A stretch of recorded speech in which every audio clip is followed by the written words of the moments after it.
Welcome to Crawlspace. I'm Tim here today with Lance. Lance, how are you today? I couldn't be better today, Tim. One reason is because I love introducing new friends of ours to our listeners. I don't know how much of an introduction this person needs because she currently has millions of people following her on TikTok and on YouTube. I mean, it's almost in the billions at this point. I am thrilled to be here to introduce her. Hope everybody out there listening is doing well. And how are you, sir? I am doing great. Thanks a lot for asking. And yeah, I'm excited to introduce our new friend, Rebekah, to our audience. Rebekah does a fantastic show called Criminology and Coffee.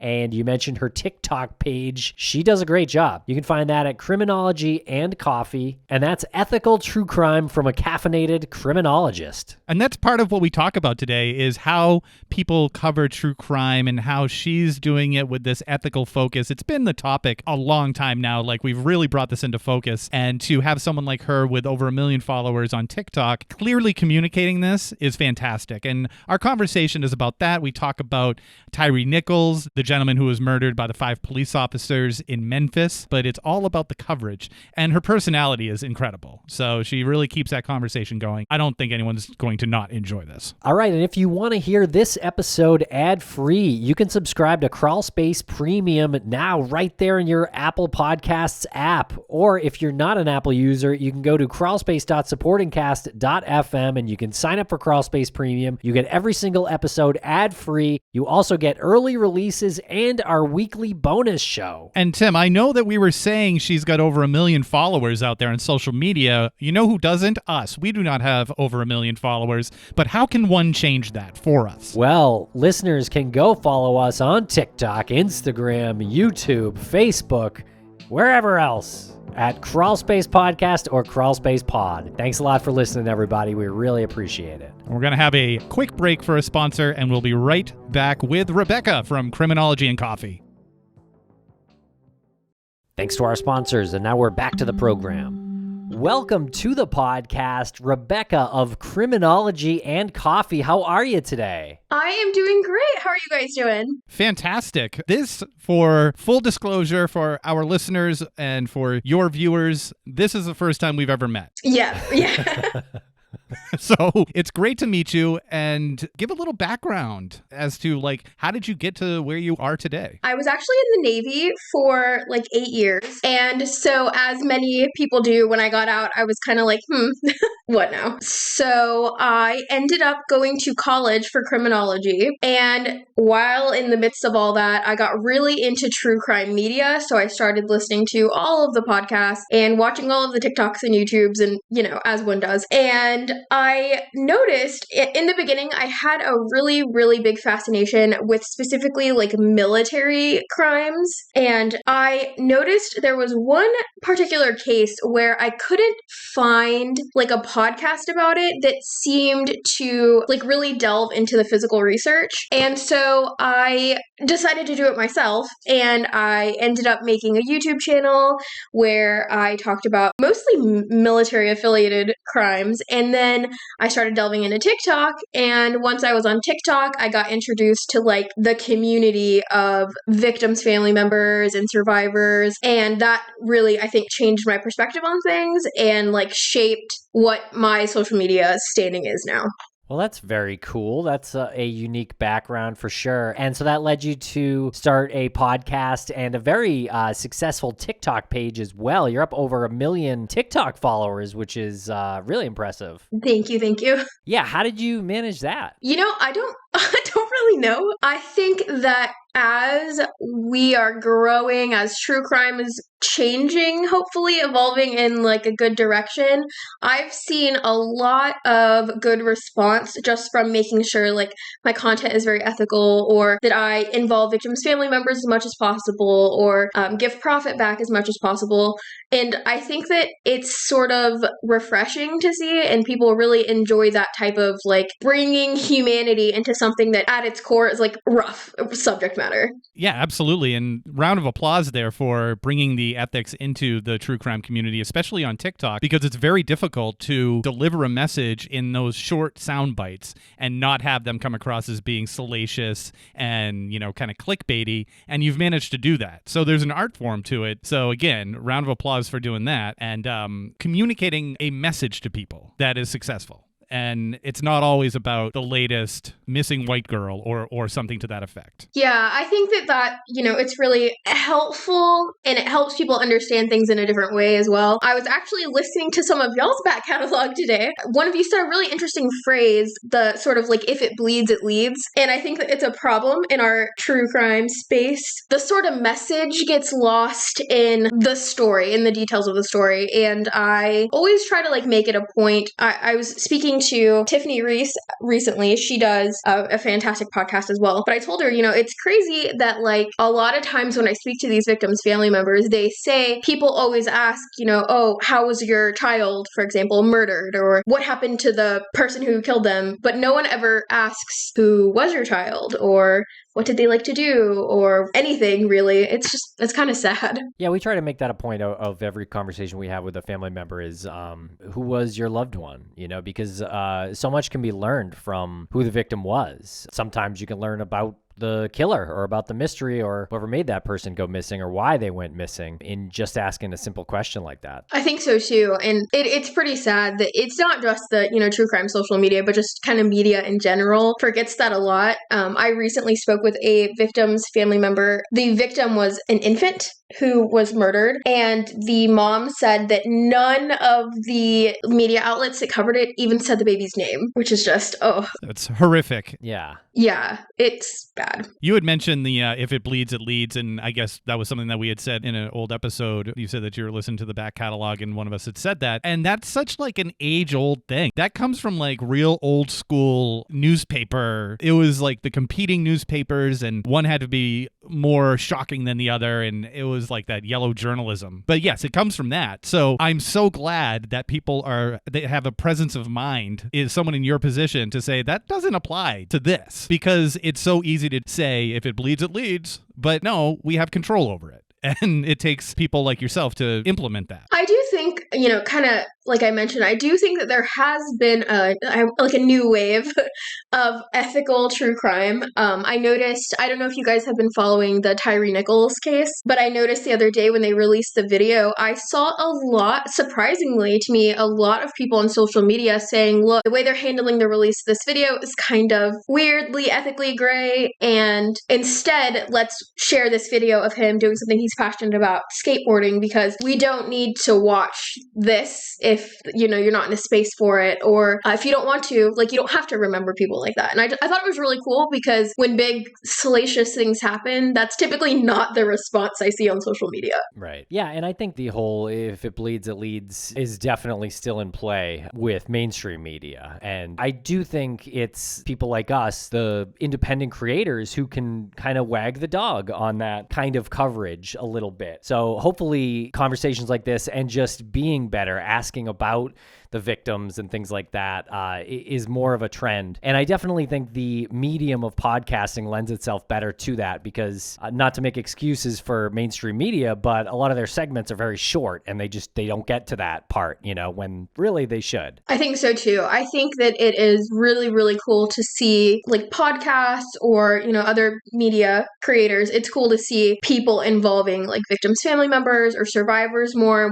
We've really gotten into a culture where it's becoming more frequent to see people telling their own stories or controlling their narrative, which I think is really neat. Not to deviate from the topic too much, but it is a huge deviation. I just didn't want to forget about it. You said that you were in the Navy. How did you make that decision? To come in or come out? Both. So, actually, I was going to college for forensic psychology, and when I was 19, I got a wild hair at my ass, and my parents were both in the military, and so I think it was during that weird 9/11 patriotism era, and so I thought, wow, serving our country is going to be something awesome. And it was. I got a lot of cool experiences. I was a corpsman in the Navy, so like a medic. And then after doing it for a while, I had a family and it wasn't exactly what it was cracked up to be in my personal experience. And I am much happier no longer doing that. Gotcha. Well, the time that you spent studying, you said what was it that you did in college? So before I joined, I went to college for like a year doing forensic psych. And then when I got out, I have a degree in criminology and psychology now. Cool. So you must use that as you create your TikTok videos, as you create your content. Yeah, it's come in handy a couple different ways and in some sort of surprising ways. Like I do this little segment on TikTok called Murder in 60 Seconds, where in 60 seconds, I talk about like a legal thing, or there's a lot of things that sort of get brought up if you're watching like SVU or if you're listening to a podcast that maybe people don't really actually know what it is. They've just heard it a million times on TV. So I did like the first one I did was distinguishing between types of homicide and like the difference between homicide and manslaughter and first and second degree and things like that. And it did super well. And people were like, wow, I really didn't know. So it's been cool for things like that. And then the podcast that I do with my friend Justice, she's a doctor of forensic psychology. So we always try to approach things from like a very professional way and maybe try to look at it through a lens that isn't super well represented in like on TikTok. Right. Well, very cool. Yeah. So your podcast, Dr. Crime, tell us a little bit more about that. Sure. So Dr. Crime, we've just done one season, so it's pretty new. It's in its infancy, but it is me, like I mentioned, my co-host Justice, which is her real name. She's, like I mentioned, a doctor of forensic psychology. And so we always try to add in educational stuff into our episodes. We try to make sure that we cover, lots of varying populations, especially for her because she's a doctor. It's really important to talk about, like, for example, I feel like we beat this topic to death in our first season, but no pun intended. We talked a lot about like stabbings. And so for her to come in on the backside and be like, oh, as a forensic psychologist, stabbing is often a crime committed out of emotion versus a planned thing, So we just try to be like really educational and empathetic and ethical, and it's really fun. And do you feel like you said you get a good response from people when you try to give some sort of education behind the content that you're creating? Do you ever get people who question your credentials? Not really questioning like the stuff that's put out. I will say there are times when, and again, I feel like this is almost like a TikTok specific thing. I think because it is such a quick form media, people are very quick. It's so easy to not hear the whole message or to like leave a quick judgment and then just scroll. But that's really the only place I've gotten any like kickback, and most of it is people that may just be like misinformed. There are quite a few cases where something will be said in the media and people, and I'm sure you guys have encountered this as well, and then people just go, oh, that's a fact. And it's usually not. Yeah. Definitely happens. I want to ask you, from your perspective, what are the differences in creating crime content on social media platforms? So I've created content on mostly YouTube, TikTok, and then like a podcast type content. And I would say that the biggest obvious difference is the time constraint on TikTok. YouTube has its own slew of like censorship things and, things like that. I think that a podcast is the best long form way to get out everything you have to say, to take the time to explain everything you need to explain. And I think that you can really sort of put your own flair on things. So I know that there's a lot of true crime podcasts that, do like a little bit of comedy in it, or people that do add in education, or people that add in really anything that they want. There's, podcasts that are really guest heavy. And I think that that's really cool. I think that TikTok is really cool in its own right. It's probably easier for some people to digest small bits of things versus sitting down and listening to an hour-long episode on YouTube or a podcast. I think that they all have their pros, though. Yeah, I agree. But as creators, they're all so different to crack. Like they're almost like a puzzle. Each one is almost like a puzzle in how to reach people. It's like how to reach people in using the guidelines that they set up. Yeah, I think so too. I think it's important to sort of pay attention to what's like trending almost, so you can figure out, oh, where do I fit into this? Which is, of course, something I feel like all of us content creators are sort of always trying to figure out, right? Yeah. How do you know when one of your posts has gone viral? Usually I can kind of gauge it by like views, but mostly it's by the comment section. So if it's kind of just like a normal video that just my normal audience sees, usually the feedback is really positive and it's really easy to digest and it's easy to go through. But if it's ever anything that's like controversial or it happens a lot, I have like some pretty strict guidelines on what I post, but because of that, I almost never talk about something that's currently happening right now. But I recently did. Like I kind of mentioned that I have been following the Tyree Nichols case really closely, and I felt like it was okay to break my normal rules because I think it was really important to talk about. And the comments, I had to really carefully monitor them because I think it brought in a sort of different audience than what I usually have. And I was getting like some racist stuff and some things that I'm just like, I'm not comfortable with being posted on my page. But usually if it's not like viral, there's not really anything to monitor. Right. I found similar things with TikTok. And I was going to say that when you see several political comments in the comments, because it doesn't make sense. We don't talk about politics. But if like, a suspect is arrested, guaranteed, if that post gets past whatever, 10,000 views or something like that, inevitably someone will write, he's a Biden supporter, or this person voted for Trump or something. And then they'll be back and forth. Within that comment, it's unbelievable. You can predict it. It happens every single time. It does. Like I said, I posted recently about Tyree Nichols, and I thought I did a good enough job because I posted a photo of the officers that were involved, and people were commenting. Honestly, the biggest comment that I got was, well, how come you didn't specifically mention the race of the police officers? But I put a picture of them in it. Like, if you're watching a TikTok, you can obviously see. And then people were back and forth in the comments about the race of police officers and police brutality. And my degree, actually, my senior seminar focused on like corrections and policing and things like that. And that's, again, one of those things that people sort of just run with it. And it is what it is. And we'll be right back after a quick word from our sponsors. Thanks to our sponsors, and now we're back to the program.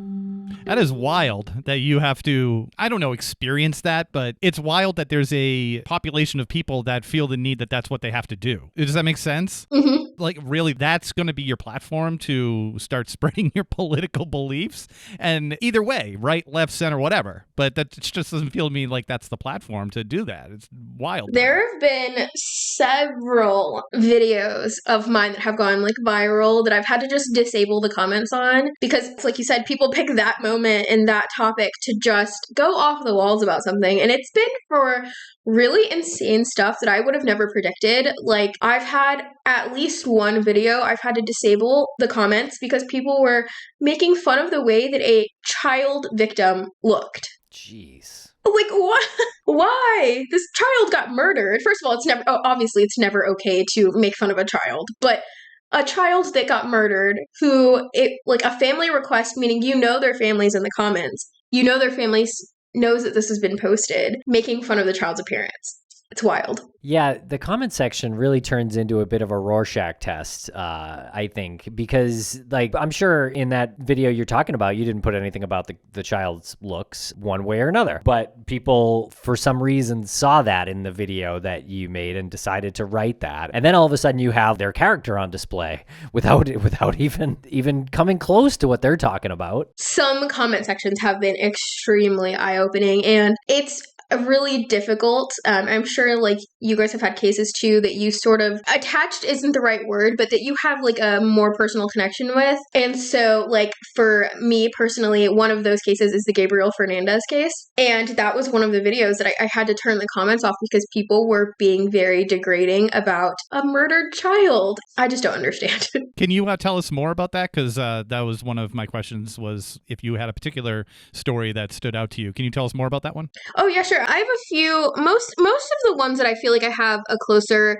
connection to are ones where I've had the opportunity to work with families, and so some of those really stick with me a lot. But one that I don't have that type of connection with, but for some reason just like ate at my soul, was the Gabriel Fernandez case. So of course he was an 8-year-old boy who was tortured and murdered in California. It was a huge thing where the social workers that were supposed to be involved, he sort of just fell through the cracks. But it's been a very difficult case in the past for me to talk about. I'm not sure if it's because I have children or I'm not sure why, but that case has a very deep emotional effect on me as a human being. It is tough to cover any story that involves anybody who's been tortured, and then you think about the person being completely vulnerable, a child being completely vulnerable, and just trying to wrap your head around what horror that was going on inside that young boy's mind at the time. How do you separate yourself from those types of feelings? Or do you go to counseling therapist? I recommend therapy for everyone who's in this line of work. I think everyone should be talking to a therapist. But I honestly, for the most part, I think it is almost, obviously there's a point where everything becomes unhealthy. There's a point where you do too much of anything. But I think that as a content creator, it's almost good to let yourself feel emotions and let yourself be affected, especially when you're dealing with family members, because it is such a hard subject matter. There's a family that I worked with who their 2-year-old daughter was murdered. And the time that I was covering it, one of my daughters was also 2, and that it was really hard. And I posted a YouTube video because the family asked me to, and I'm crying through the whole video. It was so hard to talk about, and it did actually really well. And a lot of people were like, "Wow, it's kind of refreshing that you're not just sitting there being like, and then she got killed." I kind of just go with it. Good. Yeah. But you'll probably also get comments being like, "Oh, you need to be more professional than that. Oh, 100%. Keep your emotions out of it." I will never forget, when I very first started TikTok, probably the first time I posted a video where I did get emotional in the video, someone commented and said, "If you're this emotional talking about murder, this is not the right job for you." And I already had my degree. I was like, well... Well, I mean, both can be true, too. You can both do a great job and be like, well, I'm not Tom Brokaw, and I'm not going to deliver information that way. So, watch it or don't. I don't. Yeah, exactly. Following the line of questioning what you do and what are your interests outside of crime, your show is called Criminology and Coffee. What kind of coffee do you like? And have you tried the charged lemonade from Panera Bread? I have not tried a charged lemonade from Panera Bread. I don't know what that is. I've died to talk about this. I'm super impressed that he worked this into the conversation. He's been talking about the charged lemonade for months now. What's a charged lemonade? I have some free time right after this, so. It is caffeinated lemonade from Panera. They have 3 flavors, and I swear by it. Is this an ad? Am I part of an ad right now? Not a paid ad. Excellent. Okay. Yeah, no, it's good. Highly recommend. Personal recommendation from Tim over here. Yeah, for sure. Excellent. My favorite type of coffee. I'm originally from Texas, but I live in North Carolina now, and we have this cool little place called Port City, Java. I think it's just a North Carolina thing, but they have this really good coffee called the Black and Tan, and it's delicious. What is the Black and Tan? Because that makes me think of a Guinness and a lager. I'll be honest, I don't know. We went and got one a couple weeks ago, and then we tried to look it up to figure it out. I'm not sure. It's got mocha in it. All right. I don't know. If anyone knows, let me know.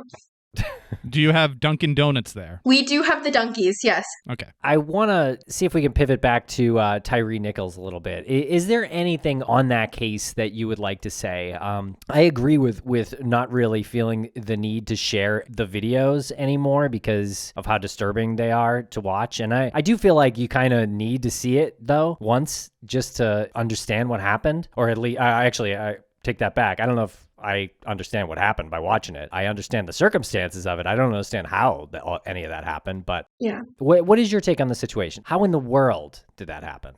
I'm not sure how it got to that point. I did watch all 4 videos, and I think it's sort of crazy that even just from the beginning, from the first video, things seem to be way escalated. Like, obviously not a conspiracy or anything, but almost like they came into the situation already way more escalated than it needed to be. Did you guys watch the videos as well? Yeah.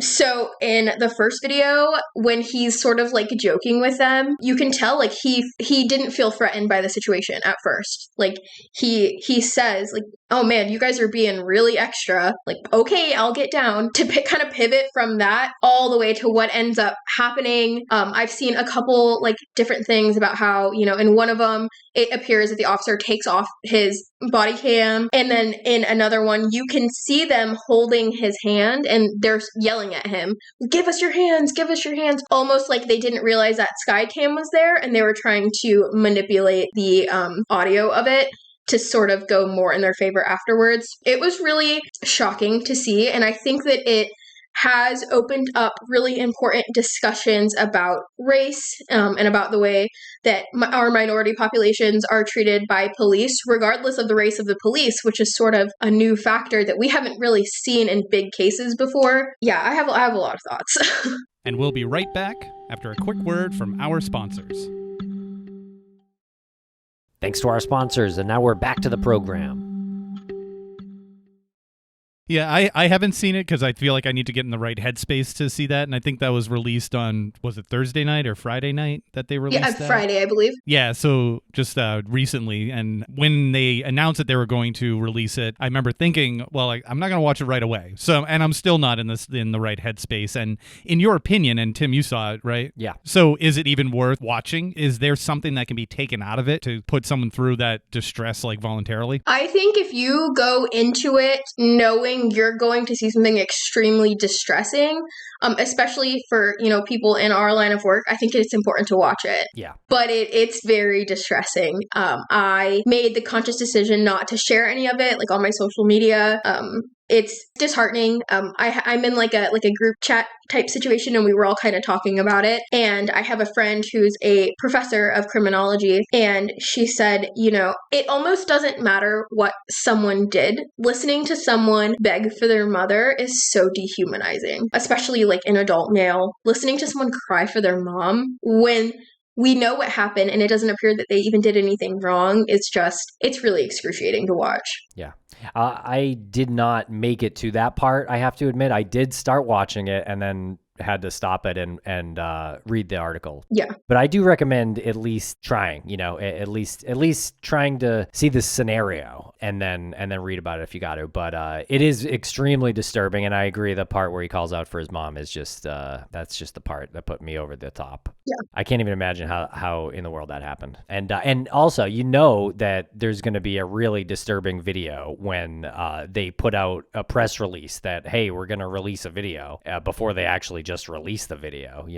They prepared for protests. You knew this was going to be bad. It was just a matter of how bad. And I have to say, I don't even know. Like, this is about as bad as it can get, I feel like. Yeah, and there was other cities as well. Like Atlanta went into a state of emergency as well. I think Memphis basically just closed the night that they released it.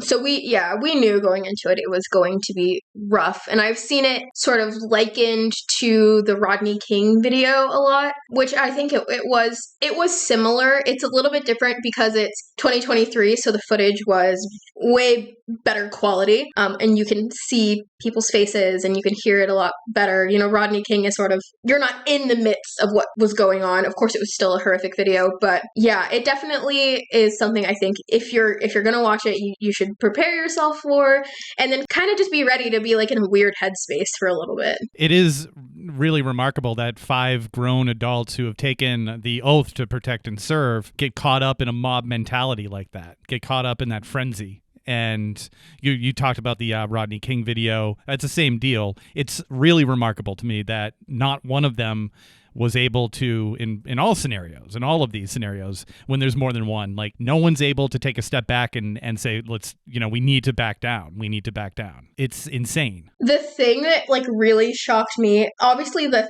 thing with the police officers is horrific, but I kind of mentioned like I was a medic before, and so there were 2 firefighters that were relieved of duty as well because they were the first on the scene to respond before EMS got there, and they didn't render any patient care. And you can see in the video, you can see Tyree leaned up against a squad car. He can't even sit up. They're forcing him back up to a sitting position. Of course, now we know like his injuries were incredibly extensive, but they didn't do anything either, and that's your whole job. Does your military training give you extra insight, do you think? I think on some things, with that in particular, mostly just because being a medic, you do get all of like combat life-saving skills, and you take all of the different classes. The Navy also happens to be the a medical force for the Marine Corps as well. We have to go through a school where you learn that side of medicine too. And so not necessarily like, I could probably talk about the patient care aspect of it, but it's more so like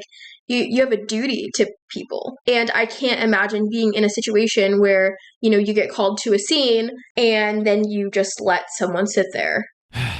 It's dangerous territory to, I guess, explore, because the more it happens and it just keeps happening and it just feels like it gets worse every time. Not saying that the previous one was any better or worse. It just, the extent of it feels like it gets worse every time, but we're also getting desensitized to it. So that's why I said it's kind of dangerous territory to tread, because you can't have this not ever be shocking. This always has to be shocking. And you were talking about how Memphis, you think, just shut down and everyone was prepared for a riot. It's astounding to me that there wasn't one. I would absolutely understand if there were riots that were burning cities. It would make all the sense in the world to me. And to have it being approached with this level of calm is, again, like that's a tremendous showing of understanding in a situation that's completely irrational and insane. I really think that has a lot to do with the fact that Tyree's mother specifically like said, please only do peaceful protests. Like he would have wanted this to be extremely peaceful. So please, like, let's do this the right way. And people listened. I was also pretty surprised. I thought Memphis was going to get burned to the ground. Yeah, I just kind of hope, like you said, we don't get desensitized to it. And it's not a thing where the next time it happens, we're like, oh, well, we've seen the video already. We know. Well, Rebekah, tell us about your case request form. What cases are you looking for? And what's like one of the better cases requests that you've gotten? So I actually recently had like an overhaul of the way that I take cases. It used to be a thing, like I kind of mentioned earlier, I have some rules on like what content I post, but it used to be a thing that I only did cases older than 10 years unless a family member specifically requested it or I was in contact with them somehow. But recently I had a situation where a victim's family member made a TikTok account and made a video that went viral, and in it, she mentioned that there was an inconsistency in one of my older videos. And it wasn't anything crazy. I wasn't being salacious, nothing like that. But it drove a lot of people to my page into that video. And people were like, it's so crazy how you claim to be ethical, and here you are getting shit wrong. And so I took a couple days, processed, and then now what I do is I actually don't cover anything unless I have the family's permission. Like I said, the only thing I've made an exception for recently was the Tyree Nichols case, because I think that that's sort of crucial to the future of our country. But so now I have my case request form and I only do case requests from family members, and it's worked out really well. I've gotten to connect with a lot of really cool people. One case that I've worked on kind of recently that I think is really important is Liz Barraza. I'm not sure if you guys are super familiar, but she was recently murdered in Texas, I believe in 2019. But I got to talk to her dad, Bob, and he is super cool. Her case is really cool, and getting to talk to the family, it's always interesting to see who people are as people. And, Liz was like in the 501st Legion. She did like cosplay stuff, and she was a really big Harry Potter nerd and all kinds of stuff. I think it's really awesome just getting to learn humans. That's amazing. Getting to learn humans. That's yeah.